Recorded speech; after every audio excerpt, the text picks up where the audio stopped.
Greičiausiai kiekvienam yra tekę susidurti su situacija, kai iš saldaus ryto miego pažadina itin nemalonus šiukšliavežės ar miesto plovimo mašinos garsas.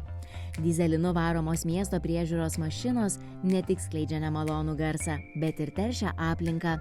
Tad šį rytą pasiaiškinkime, ar yra alternatyva šioms transporto priemonėms.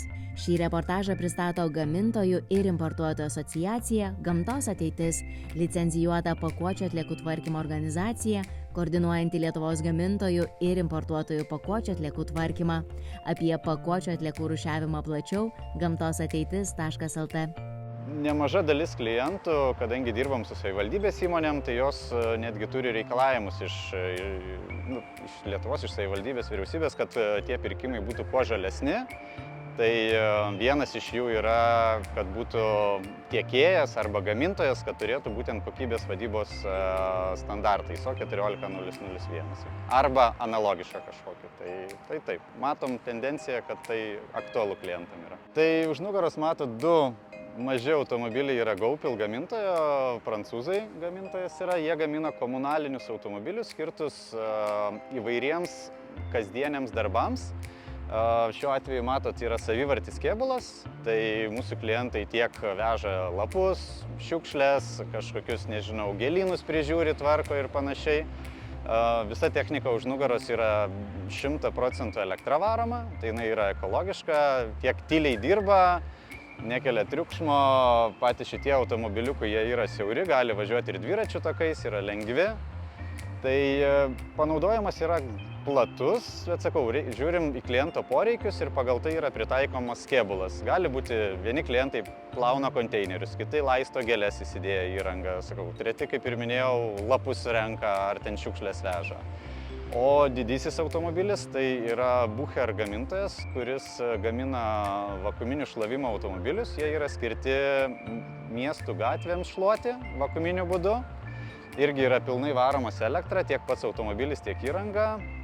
Šiuo atveju automobilis buvo perdarytas į elektrinį, jis nebuvo pats iš savęs elektra. Tai pats gamintojas perdarė važiuoklę ir padarė dabar ją pilnai elektrinę.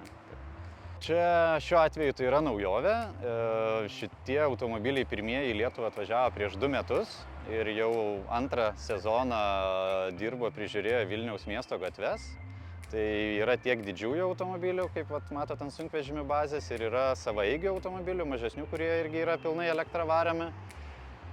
Bet tendencija, kiti miestai irgi tą labai žiūri, ima pavyzdį iš Vilniaus, nes Vilnius vienintelis miestas, kuris šiai dienai darbuojasi su pilnai elektriniais šlavimo automobiliais.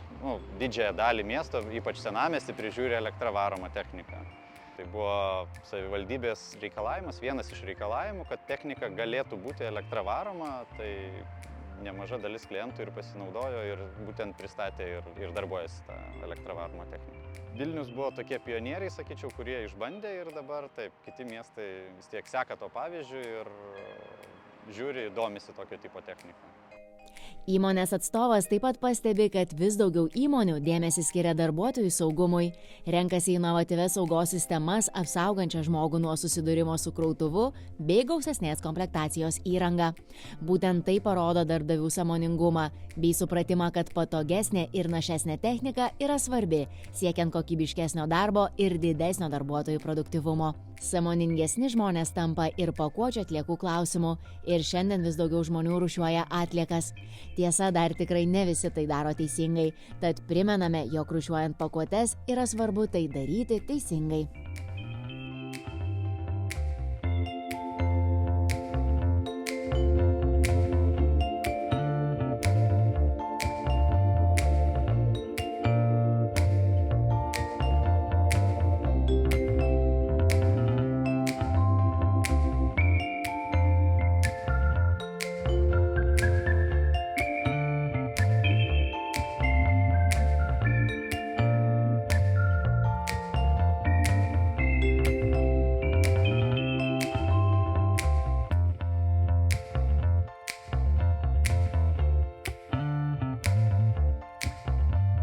Kas liečia krovos techniką, tai pagrindiniai klientai yra privatininkai, įvairios firmos, kurios atlieka, nežinau, sandėliavimą, paslaugas, gamybininkai įvairūs, krovos technikas, krovos paslaugas, kas atlieka, o komunalinis sektorius pagrindė yra savivaldybės įmonės, kurios prižiūri miestą, miestų teritorijas tvarko ir lygiai taip pat privatininkai, kurie tiek prižiūri miestus, tiek renka atliekas ir visus kitus komunalinius darbus, kuriuos atlieka.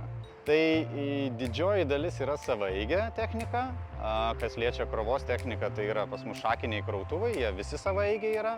Komunalinė technika tai jinai yra ganėtinai platus spektras, yra tiek ir savaeigių automobilių, tiek ir ant sunkvežimio montuojamų įrangų, kaip ir už nugaros esantis automobilis. Tai priklausomai nuo gamintojo ir nuo technikos, bet gama ganėtinai plati. Stengiamės užpildyti kliento poreikius.